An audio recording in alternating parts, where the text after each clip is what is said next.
Example 7. What happens if we have three binomials that are originally listed? In other words, if I say something like this, 5x minus 2 times x plus 3 times 2x minus 5. What I would do if I see three binomials that are needing to be multiplied, I'm going to start with the right two and multiply those. And so I'm going to totally cover this up, and then this looks like a problem we learned earlier. I can go ahead and cover up that x, so I'm going to distribute the 3.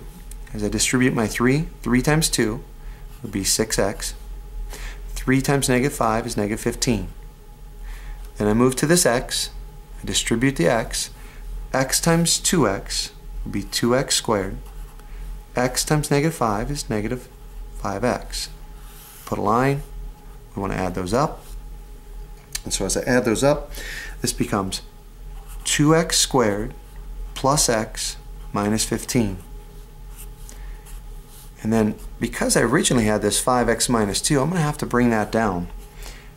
And now this should look very much like that last example I had, where I was multiplying a binomial over a trinomial. So you just continue the process. Here I'm going to cover the 5x.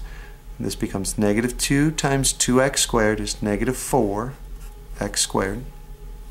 Negative 2 times x would be negative 2x.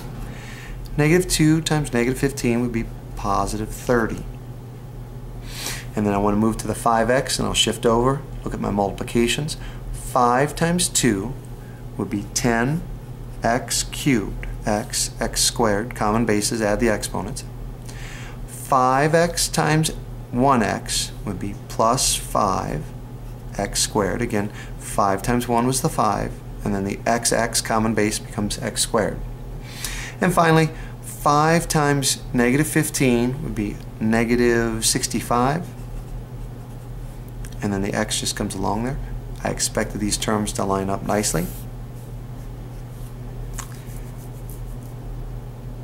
What did I say, 65 there? 5 times 10 is 50. 5 times 5 is 25. So 15, 25, that's 75.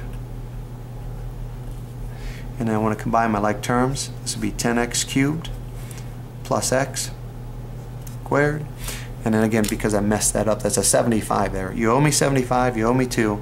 So you owe me 77x plus 30. And once again, we get 4 terms out of that.